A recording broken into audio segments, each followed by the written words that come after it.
not fear them. Do not fear any of them.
Do not fear them.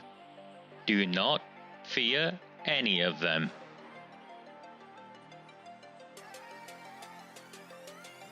On the 20th of November 2003, James Ignatius O'Rourke McMahon was elected councillor for the Failsworth East Ward of Oldham.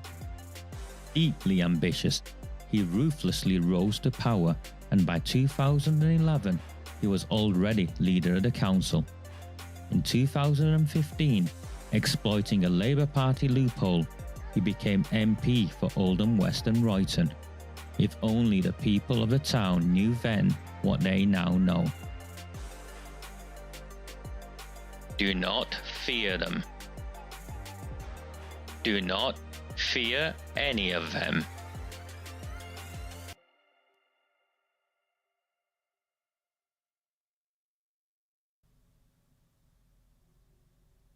A very, very good afternoon, possibly. My name is Raja Miah. It's the 21st of October 2024, and this is one of those Recusant 9 emergency transmissions. Now, over the course of the last 5 or 6 years now, the emergency transmissions has been a way in which I have communicated with members of the Oldham public extraordinary events that have taken place involving Oldham Council. Today is just another one of those events. If you find value in my work, if there are those of you who find value in my work, and clearly if I'm going off my YouTube anniversary, which was yesterday, there's been just under 400,000 views of my work just on YouTube. If you do find value in my work, then please at the very least like the broadcast. If you can, there are super chats available for you to support me with a super chat, and the work I do is 100% funded by members of the public. So that's where we're up to. We're not the council funded Oldham Times. We're not the Greater Manchester Mayor back pocket Manchester Evening News. This is just one man in the corner of his living room fighting a losing battle with an ever-growing Lego collection of a 9-year-old who has been sharing the criminality and corruption that infests our hometown of Oldham. For those of you further afield, what you need to understand is what is happening in Oldham will only be happening where you live should we allow these people to succeed. So please, super chats are there, like, share, and if you can, buy me a coffee. I'm very grateful to those of you who bought me a coffee last night. I think there was 2 of you. So thank you to the 2 people who bought me a coffee last night, and thank you to the 2 people who've bought me a coffee so far today. One of whom is someone who bought me a coffee last night. Now I'm laughing because I'm looking to one side and there's over 100 of you viewing, and I've got 20 likes and 2 coffees. You're here. The reason why you're here, let's be very, very clear, is because you don't get this information anywhere else. You don't get this analysis anywhere else. And if you don't support me, there'll be nowhere else for you to go to. So £2 is neither here nor there to nearly every one of you.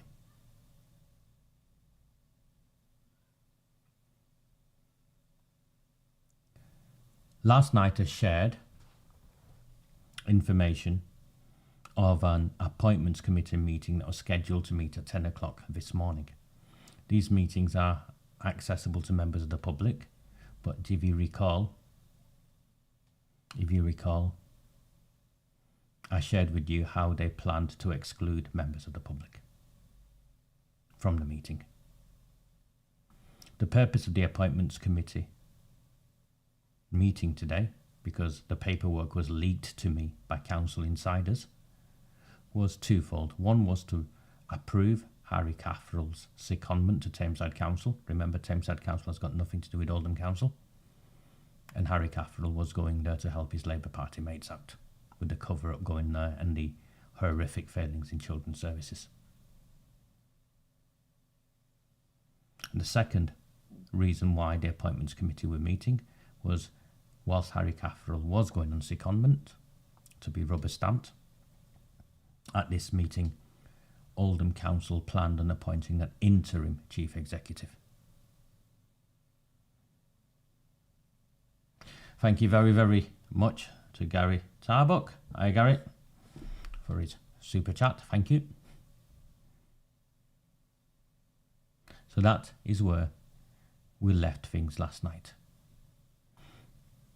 And I shared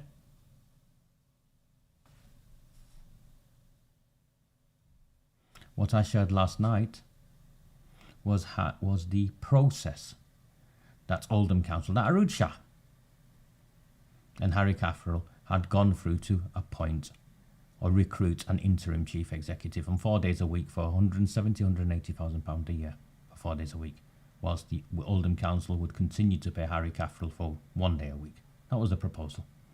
And the three people who were shortlisted on this interim chief executive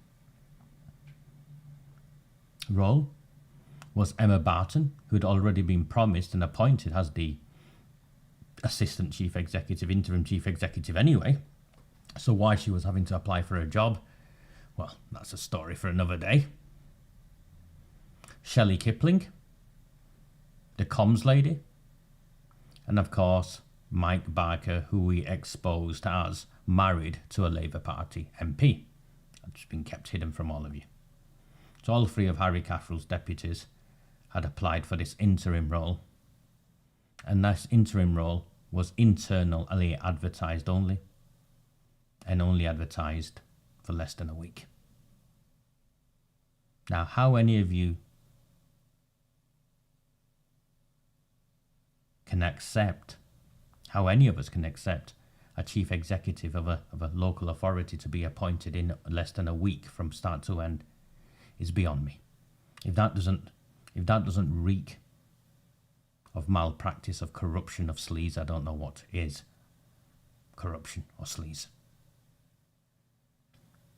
So these three internal candidates were fighting it out amongst themselves because Harry Cafferel was running off to rescue Tameside, or rescue the Labour Party in Tameside. And I shared with you that the appointments committee was scheduled to meet at 10 o'clock. Following my transmission last night, AROOJ SHAH and her council rescheduled the appointments committee so it met at 9:30, in case any of you turned up. So they didn't want people to turn up, so they moved the meeting forward. It shouldn't surprise any of you behaviour like that. And the appointments committee, the councillors who are on the committee, Free Labour were AROOJ SHAH herself, Abdul Jabbar, that's Abdul Jabbar, who can't recall whether he gave the grooming gang ringleader Shabir Daddy Ahmed a reference after he'd been arrested for gang rape and trafficking. That's Abdul Jabbar. AROOJ SHAH, who hangs off the arm of a convicted heroin dealing getaway driver of the cop killer Dale Cregan. That's AROOJ SHAH, who by the way has been nominated for Councillor of the Year. But again, that is a story for another day. And the third person is Elaine Taylor, AROOJ SHAH's deputy. So those were the three Labour Party councillors on the appointments committee. The opposition councillors, well, if you can call him opposition, first of all was MARC HINCE, councillor for Shaw, who voted to block a call for a public inquiry into the cover-up of gang rape of little girls. Regardless of what he says, it's a matter of public record. We've had a vote because what he wanted to block was any investigation into public officials and politicians, mainly Jim McMahon, now MP, from being investigated if there was a public inquiry. The same MARC HINCE who voted to prop up AROOJ SHAH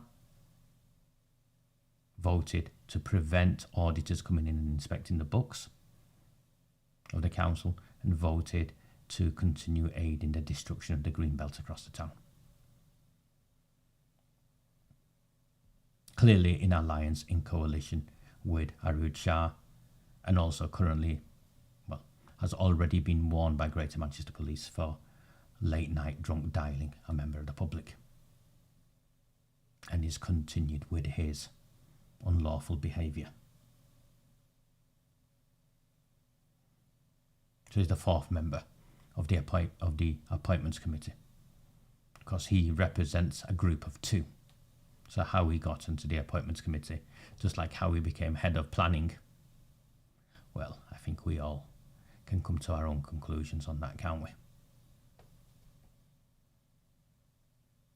The other councillors on the appointments committee, the other three, were Graham Sheldon, leader of the Conservative group, Howard Sykes, leader of the Liberal Democrats, and Councillor Abdul Wahid, who was substituting for the Pakistani sectarian Kamran Ghaffar.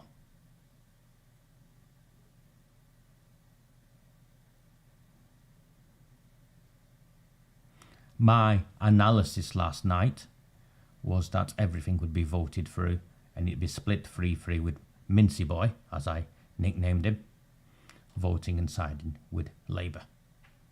It didn't quite work out like that. Oh yeah, Mincy Boy did as he was told, don't worry about that.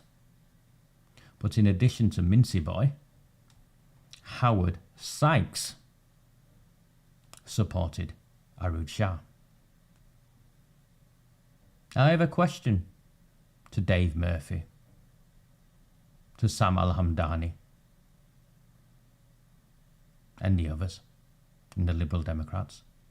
How is it that your leader supported a process of appointing an interim chief executive into this town in a process that lacked any semblance of openness, transparency, fair play, fair process?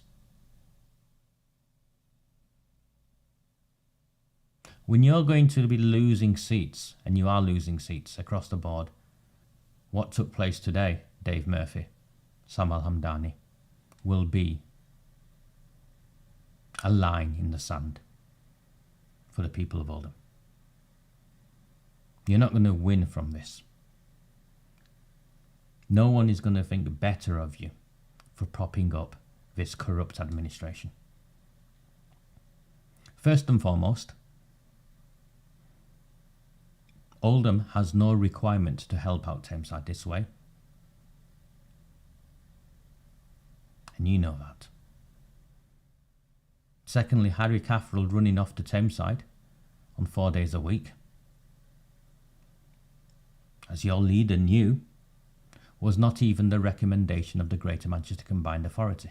The recommendation of the Greater Manchester Combined Authority was that they recognised and accepted that Cafferel, that chief executive, Oldham needed stability, and the recommendation was a 3-day, 2-day split, not a 4-day, 1-day split. Indeed. Gary, Helen Bishop, what do you have to say? Supporting this. You've easily got an opinion on all matters, Helen, all over the internet. How about you, Garth Harkness? What have you got to say?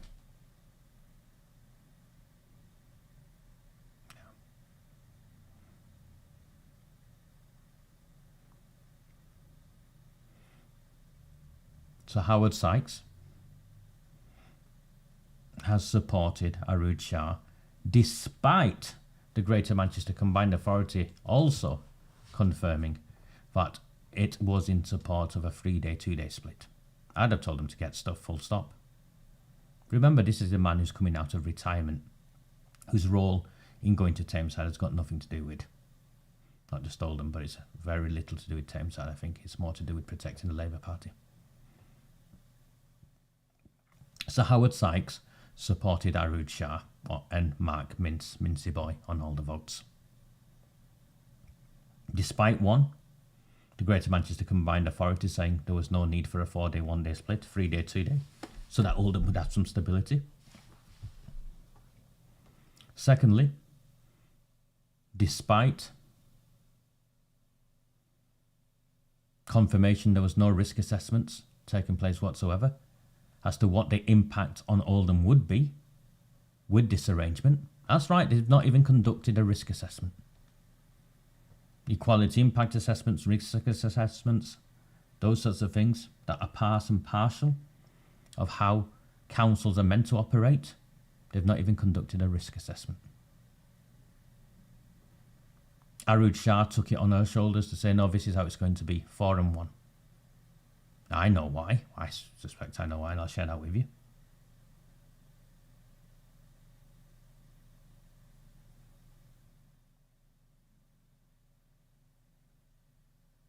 So they approved a 6-month secondment for Harry Caffrell on 4 days and 1 day to Tameside. And my information is that that's the end of Harry Caffrell. Apparently he's retiring. I don't think he will retire. I don't think he's coming back to Oldham, by the way. I think he will make a move to go and become the full-time chief executive, appointed on an interim basis, and continue his gravy train journey in Tameside. So where does that leave Oldham? With 3 internal candidates, all vying for a interim chief executive role, all 3 of them underqualified, underexperienced, who would not get a job like this anywhere in the country.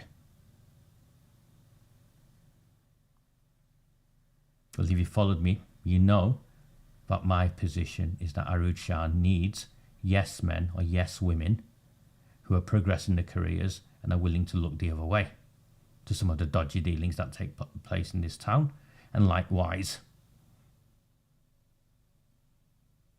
will look the other way to the shortcomings of the policy officers.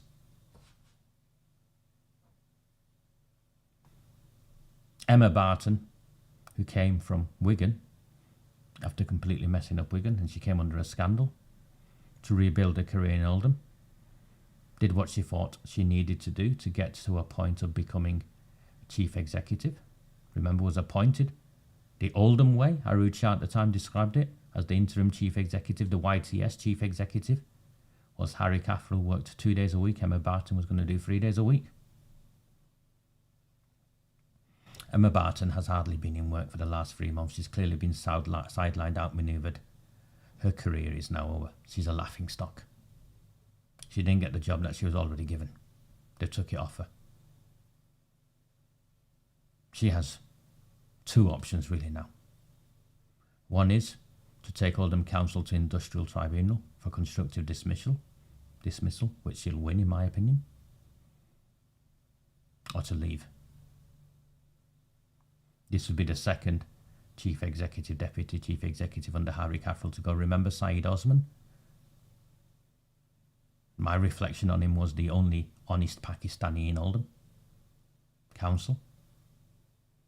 He left because he couldn't deal with the corruption in this town.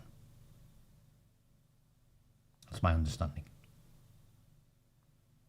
So Emma Barton will either take constructive dismissal or she will leave, I imagine, a long sick period coming forward in the next few months.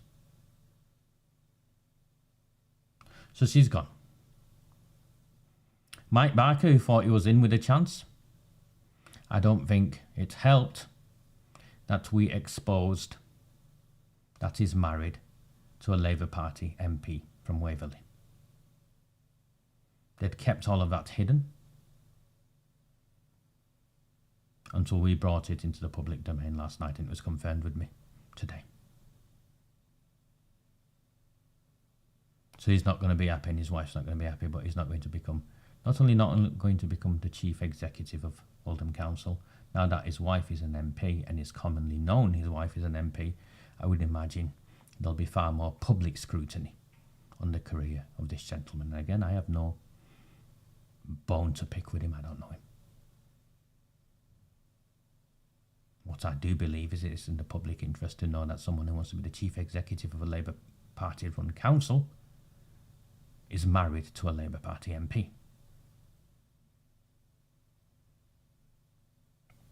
And he didn't get the job, and one of the other reasons he didn't get the job was I also got the impression that the Labour Party establishment, the faction that controls Oldham, AROOJ SHAH, Jim McMahon's faction that controls Oldham, did not want a competing Labour Party faction setting up a camp here. That leaves Shelley Kipling. I can confirm that Shelley Kipling has been appointed as the interim chief executive of Oldham Council on a 4-day-a-week or a salary in excess of £170,000. Shelley Kipling, of course, doesn't live in Oldham. My information is she lives in Bury. And why all of you should be concerned about Shelley Kipling's appointment. And Shelley, sweet, I've already downloaded all of your Twitter stuff, so you going back and deleting things like mad isn't going to make any difference. She, as part of the comms team in Oldham Council, worked under Jim McMahon when they were launching those game changers. Remember? M&S coming to mumps, all of that. So the pedigree, the history of failure in this town, that is McMahon, is Shelley Kipling. Shelley Kipling is on record. Remember, this is a senior council policy officer who's now going to be chief executive, of being anti-Conservative Party. So crossing that line into party politics, which civil servants aren't meant to do. Shelley Kipling also has an interesting habit on her Twitter pages to frequently post about the amount of alcohol she is consuming or will be consuming. Whether that's the sort of person this town wants as a chief executive, well, I don't think this town wanted this person anyway. So that's a sideshow. She'll fit in well, I think, in the council chamber if she has a drink habit. But the issue I have with Shelley Kipling is she was like this with a man called Carl Marsden.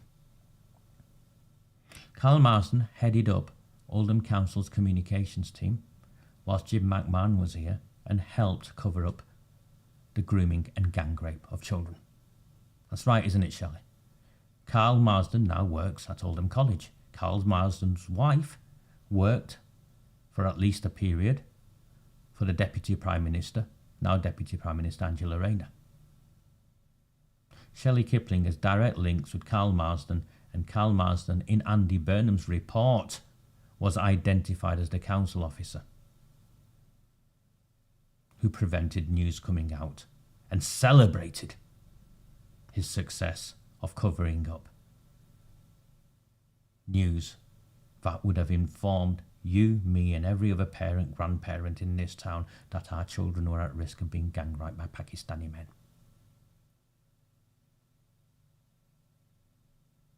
So you were part of that team, were you, Shelley? Of course, it makes complete sense that this woman is now interim chief executive.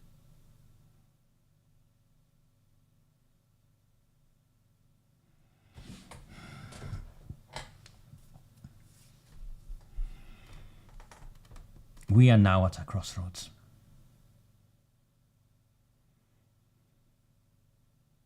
This fight, we're losing. The people we've sent in to represent us on the main are not representing us.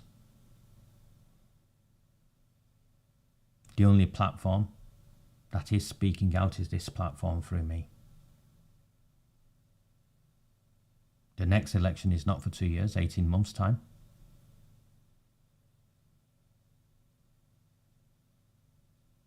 And AROOJ SHAH is doing whatever she wants and getting away with it. They now are the party in government. You've seen the Oldham Times haven't reported on any of this. The Manchester Evening News haven't reported on any of this. And it'll continue like this. The opposition parties haven't released any statements. And you're all here because I am risking my neck sharing this information with you.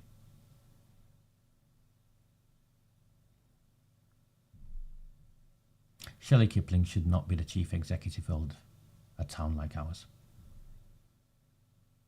The job should be advertised externally.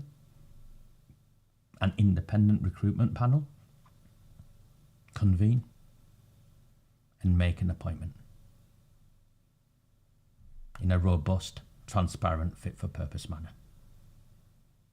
It shouldn't be for AROOJ SHAH to appoint a friend of hers, a friend who has Shelley Kipling openly supported what she refers to as a community ambassador program that deployed Pakistani gangsters onto the streets of Oldham to work alongside Greater Manchester Police. A woman who threatened an opposition councillor for daring objecting to anyone other than the police policing the streets of our town.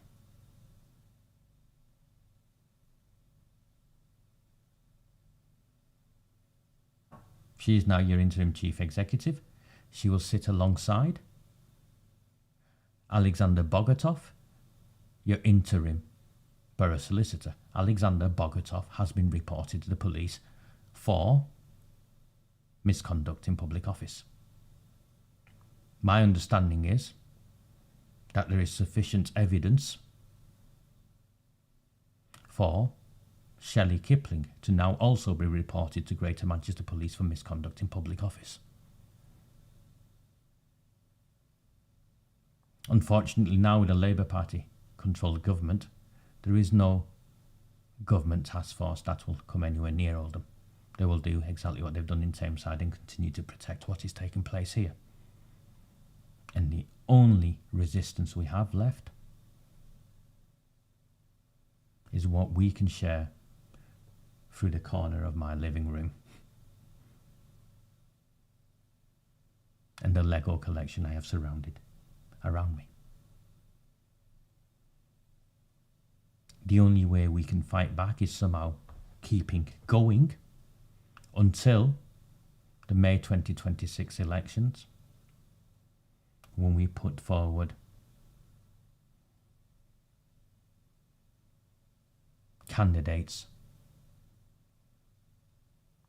to, one, fight back against Labour Party councillors and remove them. Two, take seats in the areas where the fake independents have betrayed us.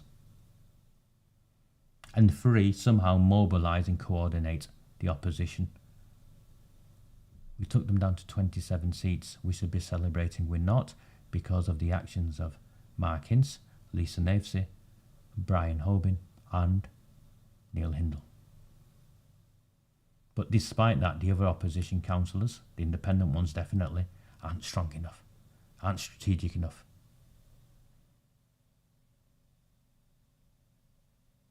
The Conservatives in a town like ours will not win, no matter what, in certain wards. We know that, they know that. And the Lib Dems has proven today. Well, Howard Sykes, how could you support this process? What did you gain from it? What did your party gain from it?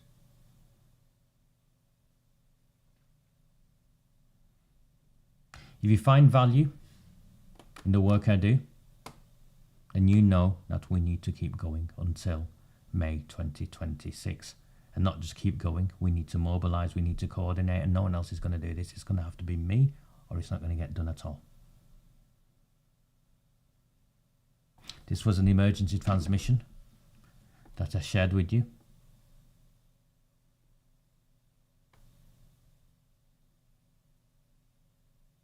Five people bought me coffees. That's £2, of which 2 of them are my friends.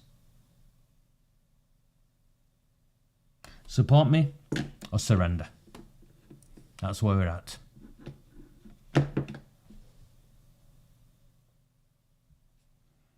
Do not fear them.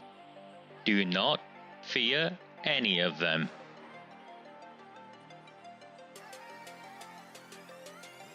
On the 20th of November 2003, James Ignatius O'Rourke McMahon was elected councillor for the Failsworth East Ward of Oldham.